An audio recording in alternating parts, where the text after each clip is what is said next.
you come from a family of doctors. Yes, I know that. my father was a medical doctor. Yes. I lost him 2 years ago. Yeah. Yeah, my mom is a nurse. So I come from a background of sciences. We are four. I'm the first out of four. All the four are scientists. Yes. What do you mean? I didn't know this about you. Yes. You know, I'm like a book. You open it gradually, Yeah. gradually, gradually. Right. Yeah. So this is why I'm opening the chapter that all of Yes. you are scientists. That's amazing. Yes, all of us are Okay, scientists. that's good to know. So I knew you when you were doing something totally different from what you do now. Yes, please. And I want us to speak about that pivoting at some point. Okay. But for the audience to understand how you pivoted, then we need to know what that was. And all I can say is comedy. I mean, Okay, you yes. even today, you just make me laugh. Like, I'm like, oh my gosh. Okay, so I realized something quite early in life, that there's a difference between fulfillment and accomplishment. Yeah, you can be accomplished and not fulfilled. Right. That is why you see people with the Bentleys, with the Rolls Royces, with the mansions, committing suicide. Yes. Yes. They're accomplished, but they're not fulfilled. So I look for fulfillment, and I realized that I derived my fulfillment from teaching people, from speaking, from making people happy, which was what actually initiated me or triggered me into comedy in the first place. Oh, So yes, so I used to be a comedian at some phase in my life. Yeah. Not like I stumbled on it. It started from campus. So I remember I hosted campus shows. It was called Laugh Explosion. But I decided to do church. I decided to do clean. I decided to do gospel and clean ethical jokes. Right. Because I'm from a background of a medical doctor father, Yes. I grew up on the serious side of life. Yes. So if you want to do something, I just don't want to do it on the surface. You also want to add value. Authenticity. Yeah, or your authenticity should reflect in what you do. Right. So while I was doing comedy, I was using it to address societal issues and everyday issues.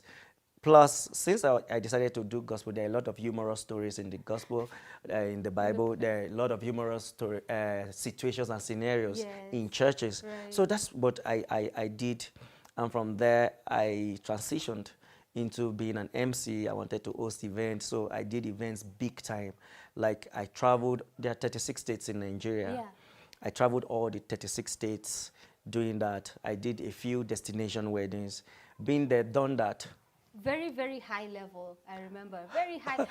To the point I told you, Shogo, you have to MC my wedding. Yes. I'm sure the audience may not understand what you're saying, but But I just needed you. So while I was doing comedy, one thing I want to challenge viewers with is excellence. Anything you do, you know, there's the good book says, whatever your hand finds to do, do it with all your might. So no half measures in life. I love excellence. So I executed with a high level of excellence that I got clients calling me that, dude, I don't know you. I've never heard you speak before. But the way you dress, the way you carry yourself, I want you to come and anchor my event. I want you to be the face of my event. It opened doors for me. I tell people that excellence is not a respecter of religion. Excellence is not a respecter of race. Excellence is not a respecter of color. Is not a respecter of sex. Excellence is universal. Excellence is excellence. Anything you want to do, execute at an excellent level. And you know what? You won't just stand before men. You will stand before kings. Doors will open unto you. Great men. Automatically. So that was part of my journey. Right. Then I remembered, should I talk about how we met? I don't know, how do you meet? No, I know how we met. Oh, Your story okay. may be different. Okay, I'm sorry, okay. Millicent, this might be a long show. Look at where Millicent is here. Everyone is like, you sent me a WhatsApp message. Okay. You see, your version was different. Okay. You sent me a WhatsApp message. All right. I'm looking at my WhatsApp, this Nigerian number. I'm like, who's this? And then you're like, hi, my name is who? I don't know what content. And I said, where'd you get my number? Okay. Yeah. Okay, I remember that part of the story, but That there's a is how story we behind met. that. Yeah, that's how we met, but there's a story behind that story. Is it? I don't know Yes. the one behind. What's the No, one there's a behind? story behind the Okay. story. So I remember that there was a particular trip about 8 years ago that brought me into this country. I spoke in a particular church.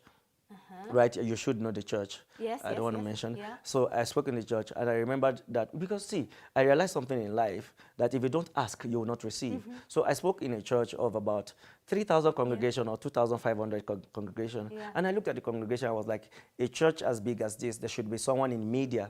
So I remember speaking to the resident pastor that you should have someone in media. One way or the other, the resident pastor recommended that I appear on your show.